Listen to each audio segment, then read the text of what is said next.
Alright, I'm walking in to Cumberland Mall because I saw Mike Rich's video where he was here and he was in the athlete's foot, and some of the shoes that I said in my last mall vlog video, or in one of my videos, that I would get if they were on sale, were on sale. So we're going to hope they have my size. And I'm rocking the white cement Jordan 3s reimagined today. And let's see what I got. Alright, these are the Mocha lows. I did not get the up-tempos as well, even though they were on sale. They were $50 off. These are maybe only $20 off, and they might even go down from here, but I got a plan for these, something I want to do with these. I'll make another video about that. Actually, I might put it in this video because this ain't much of a mall vlog. Thought about going into DTLR, but I'm good. All right, here it is. Huge sale, up to 80% off. Let's see what they got. See a bunch of sale tags over there. It's good to see. It's got to be on what I want though. Dunks, no. Good, how are you? No. Mocha lows look like they're gone. Thank you. Uno for the Quattro Cha-ching. What's up, YouTube? I'm Super Dan the Shoe Man. I'm back with another video today. I just recorded this. I do like big swaths of recordings at a time. This is going to be the third video we're recording for today. Probably the last one because we don't have a whole lot more time. Yeah, 6:46. You need to eat dinner and then get ready for bed. This is a shoe that I bought the other day. You're going to get a little bit of a video on this right after or maybe it's going to be. It'll probably be at the end, where I went to Athlete's Foot to buy this. But we got a little bit to talk about this shoe. It's not the best unboxing in the world, and I got it on sale at Athlete's Foot, so it's been out for a minute. But before we talk any more about this shoe or what my plans are for it, we can't go any further without a word from our sponsor, Atticus, who is our sponsor of today's video. Jesus. Jesus, thank you. It's hard to remember sometimes. This is from Luke 24, and I think I just read something about Luke 24, but this is going to be different, so we're going to keep going. Luke 24. This is after, and what else is cool about this? Today's Tuesday. I'm recording this. I just read this, and this was one of the quotes. One verse from this was in a devotional today, and I've gone through a couple of these today also, and this one came up, and I mentioned this, Atticus, Sunday morning at church during a message that had nothing to do with this really. It just kind of came to my mind, so I mentioned it while I was talking. But this is Luke 24. This is after Jesus resurrected. Jesus was dead in a tomb. He had been crucified. He had been stabbed. All that stuff. He died. And his body was prepared for burial in his tomb. And then, I remember Atticus, I mentioned Mary, and I think more than one Mary, visited his tomb and he wasn't there. And then it was shortly after that where he appeared to two of the disciples on the road to Emmaus. And the disciples were like down, they were disappointed, they were upset, and Jesus appeared to them, but they couldn't even tell that it was him. And among other things, this man, Jesus, who they didn't know who he was, said, "The Son of Man must be delivered over to the hands of sinners, be crucified, and on the third day be risen again." Then they remembered that Jesus had said that. These were Jewish people, and they knew the Old Testament. They knew the words of the prophets. They knew that they heard Jesus had said, "I am here to fulfill those prophecies. I am supposed to die." He even said it to them the night before that he was crucified. He's like, "It's time. I'm going now. They're going to kill me." And they were upset, like, no, you can't do this. You can't do this. But they were all thinking, Jesus, you're here to justify Egypt, or the Israelites from Egypt. Like, you're the chosen one. You are the Son of God. This is what you're supposed to do. You're here to be this king. The whole time he's saying, "No, I'm not. I'm here to forgive you of your sins. I'm here for a purpose, and it's not that." And they were just so caught up in what they expected from Jesus that they didn't even take the time to really let his words sink in. And where they went wrong, we can go right and just listen to what he said. And he was here to do exactly what he did. and to die for us so that we can have everlasting life. If they'd have really put that together, they would have been celebrating that he accomplished exactly what all the prophecies said he was going to do, exactly what he said he was going to do. Like, he literally had just said, that's what it's time for me to do this. So they couldn't get over themselves and the ideas that they had of Jesus to really let it sink in what he had just done. And I said it about this video. I said it about the other video that I just recorded that you may or may not see before this one. This one you'll definitely see. This is the Wu-Tang dance. You will have already seen this. But if we really see what he did on the cross for us, it is and understand and have a revelation of the love that Jesus showed us, the love that God showed us with Jesus on the cross, then it's kind of impossible for us not to love him. I mean, we're going to fail still at some point, but it's kind of impossible for us not to love him.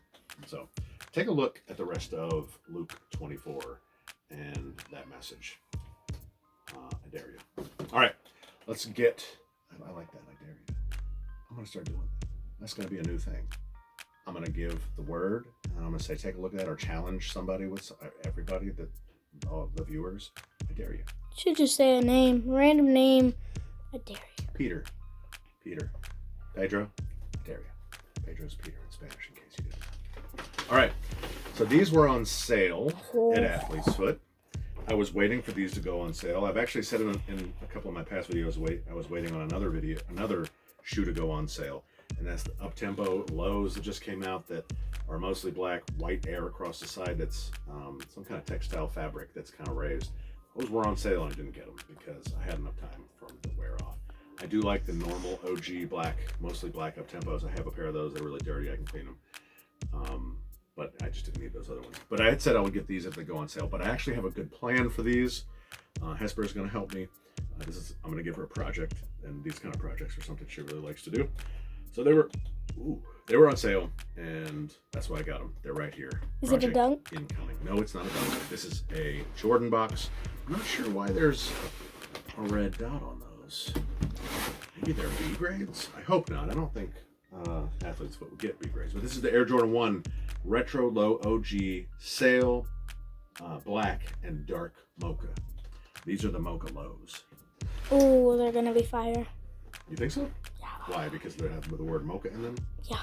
Why is Mocha a big deal with Jordans? Do you know? Because I wore the highs, and they looked really good. Which ones are those? They're not just Mochas. What kind of Mochas? Travis Scott's. The pink laces, right? Mm-hmm. Yeah. And the backward swoosh. Yeah. So those are Mocha highs. Travis Scott Mocha highs. We have one pair of those that I bought them for Haley originally, and now Hesper has them. And Atticus has wore them maybe once. These are Mocha lows. They are not hyped like the Travises because they're not Travises. But there were also Mocha lows. I have reverse Mocha lows. You can go back and watch that video if you want to hear a little bit more about that, and I'm going to talk a little bit more about it in a moment. But this is the Mocha low.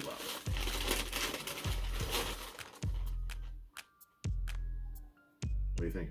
Why are you looking over there? Video's here. I don't know. Are you disappointed? Kinda. Why? It's just basic. It's basic. The Mocha highs are basic. Why are the Mocha highs not basic? They got a backward swoosh. They got a backward swoosh. Okay, that's a good point. They have a lot more brown. They have more brown, yes. And they didn't... The low just looks like they copied it completely from the back and didn't make it a high.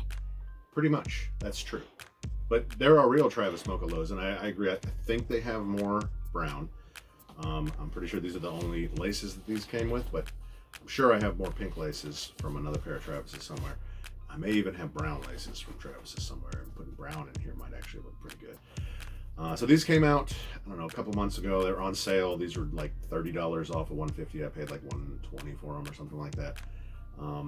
So we'll do the quick review on these.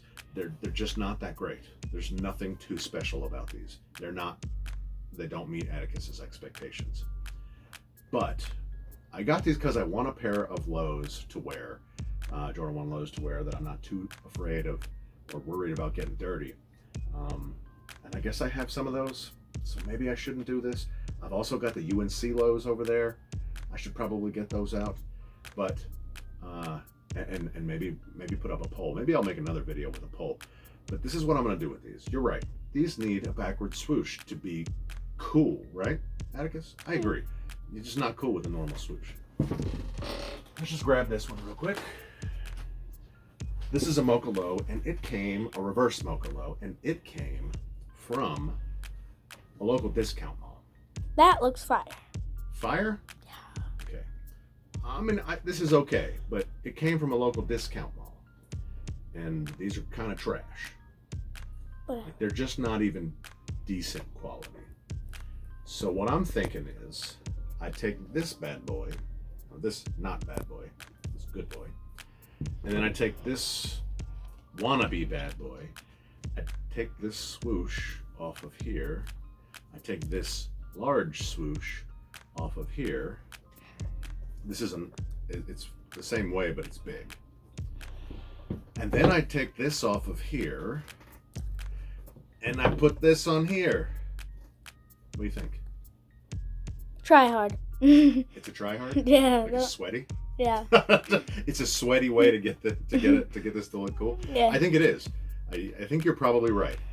And maybe we're gonna put that as a sweaty try hard Travis Lowe. Yeah. We're gonna make a sweaty try hard Travis Lowe.